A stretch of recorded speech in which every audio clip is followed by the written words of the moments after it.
اللہ الرحمن الرحیم والقیام لقولہ تعالی وقوموا للہ قانتین صدق اللہ مولانا العظیم۔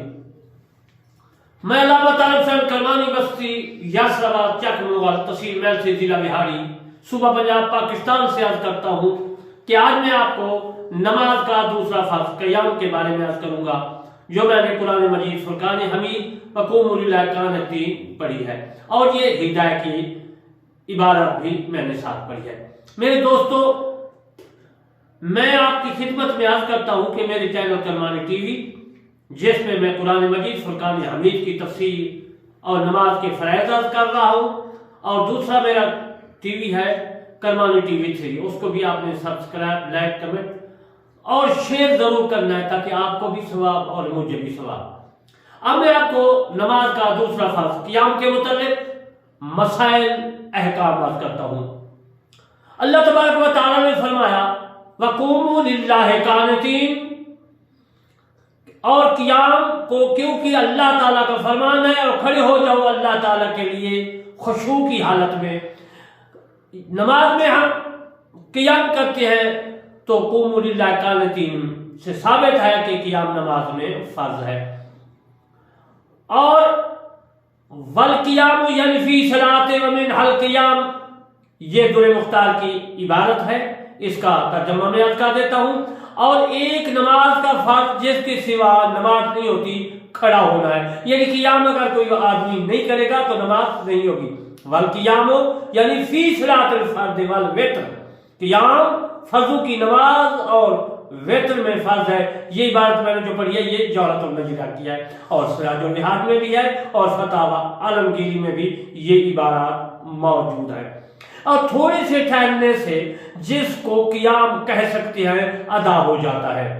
یہ مسئلہ کافی کتاب میں بھی موجود ہے، جو فتاوی عالمگیری میں بھی موجود ہے یہ مسئلہ، اور ان کے علاوہ بہار شریعت میں اور باقی کتابوں میں بھی یہ مسئلہ موجود ہے۔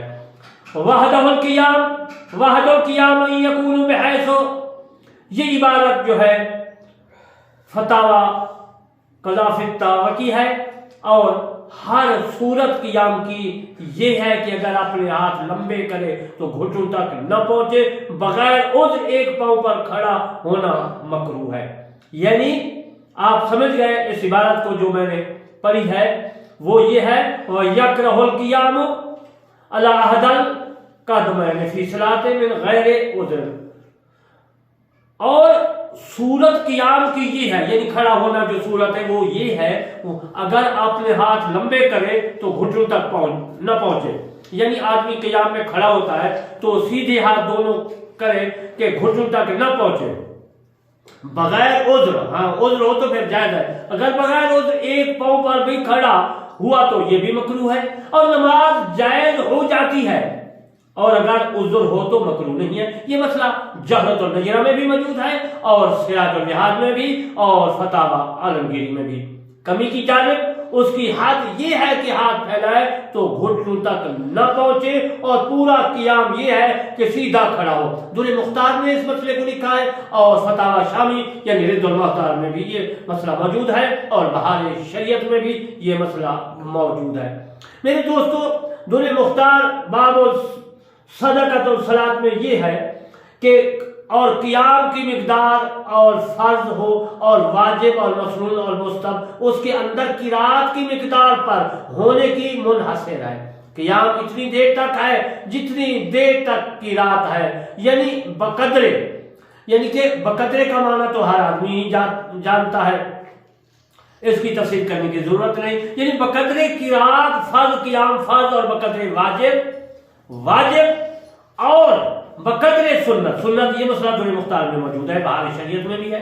یہ حکم پہلی قرات کے سوا اور رکعتوں کا ہے۔ رکعت اولا میں قیام فرض میں مقدر تکبیر تحریمہ بھی شامل ہے، یعنی جس کو افتتاح کہتے ہیں، اللہ اکبر کہتے ہیں، ہاتھ جو ہے اٹھاتے ہیں، تکبیر تحریمہ بھی شامل ہوگی، اور قیام مسنون میں مقدار ثنا و طول تسمیہ بھی شامل ہوگی۔ یہ مسئلہ بہار شریعت میں موجود ہے۔ تسمیہ مطلب بسم اللہ کو کہتے ہیں، یعنی طول اعوذ باللہ، قیام قرات کا واجب و سنت ہونا بعین مانا ہے کہ اس کے ترک پر ترک واجب و سنت کا حکم دیا جائے، ورنہ بجالا نے جتنی دیر تک قیام کیا جو کچھ قرات کے ساتھ فرض ہی ہے فرض کا ثواب ملے گا۔ یہ مسئلہ در مختار رد المحتاط بہار شریعت میں موجود ہے۔ فرض وتر عیدین سنت فجر میں قیام فرض ہے کہ بلا عذر صحیح بیٹھ کر یہ نمازیں پڑھے گا نہ ہوگی۔ یہ مسئلہ در مختار فتاوی شامی یعنی رد المحتاط میں موجود ہے۔ ایک پاؤں پر کھڑا ہونا یعنی دوسرے کو زمین سے اٹھانا مکروہ تحریمی ہے، اور اگر عذر کی وجہ سے ایسا کیا تو حرج نہیں ہے۔ یہ مسئلہ عالمگیری اور بہار شریعت میں موجود ہے۔ اگر قیام پر قادر ہے مگر سیدھا نہیں کر سکتا تو اسے بہتر یہ ہے کہ بیٹھ کر اشارے سے ایسا کیا تو پھر کوئی حرج نہیں ہے۔ یہ مسئلہ عالمگیری میں بھی موجود ہے اور بہار شریعت میں بھی موجود ہے۔ در مختار کی عبارت ہے فلو قدر علیہ دون السجود، اگر قیام پر قادر ہے مگر سجدہ نہیں کر سکتا تو اسے بہتر یہ ہے کہ بیٹھ کر اشارے سے پڑھے، اور کھڑے ہو کر بھی پڑھ سکتا ہے۔ جو شخص سیدھا تو کر سکتا ہے مگر سیدھا کرنے سے زخم بہتا ہے، جب بھی اسے بیٹھ کر اشارے سے پڑھنا مستحب ہے، اور کھڑے ہو کر اشارے سے پڑھنا بھی جائز ہے۔ یہ مسئلہ در مختار میں بھی موجود ہے۔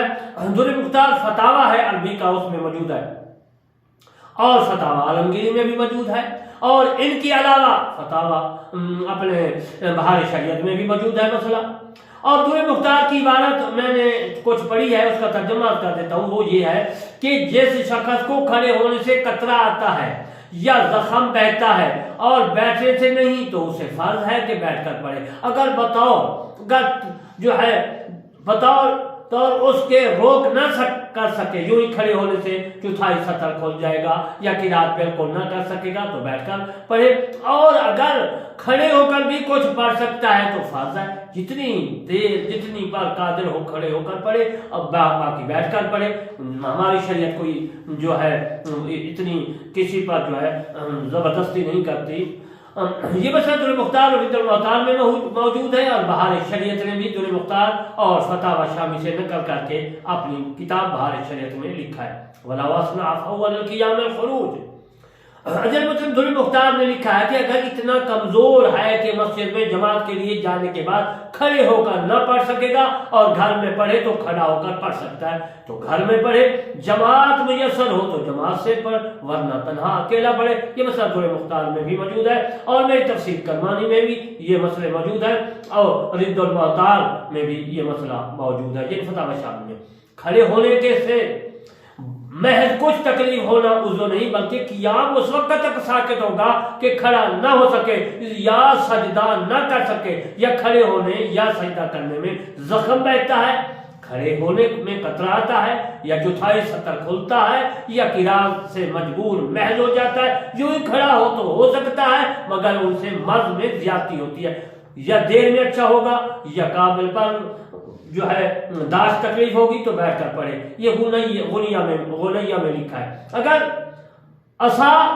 یا خادم یا دیوار پر ٹیک لگا کر کھڑا ہو سکتا ہے تو فرض ہے کہ کھڑا ہو کر پڑھے۔ یہ مسئلہ غنیہ میں موجود ہے، اور بہار شریعت فتاوی عالمگیری میں مسئلہ موجود ہے۔ اگر کچھ دیر بھی کھڑا ہو سکتا ہے، اگرچہ اتنا ہی کھڑا ہو کہ اللہ اکبر کہہ لے تو فرض ہے کہ کھڑا ہو کر اتنا کہہ لے پھر بیٹھ جائے۔ اگر کچھ دیر بھی کھڑا ہو سکتا ہے، اگرچہ اتنا ہی کھڑا ہو کر اللہ اکبر کہہ لے تو فرض ہے کھڑا ہو کر اتنا کہہ لے پھر بھی بیٹھ جائے۔ یہ غنیہ میں بھی موجود ہے، اور بہار شریعت میں بھی موجود ہے یہ مسئلہ، اور فتاوی عالمگیری میں، اور باقی بحر الراق وغیرہ جو بھی فقہ کرام نے اپنی فقہ میں لکھی ہیں کتابوں میں ان میں موجود ہے۔ آخر میں علامہ حسن کرمانی یاد کرتا ہوں کہ میرے Kirmani T V 3 Kirmani T V دونوں کو سبسکرائب لائک کمنٹ ضرور کریں۔ انشاءاللہ پھر میں آپ کو نماز کا تیسرا فرض قرات ہے اس کے بارے میں عرض کروں گا۔ وَمَا عَلَيْنَا إِلَّا الْبَلَاغُ الْمُبِينُ۔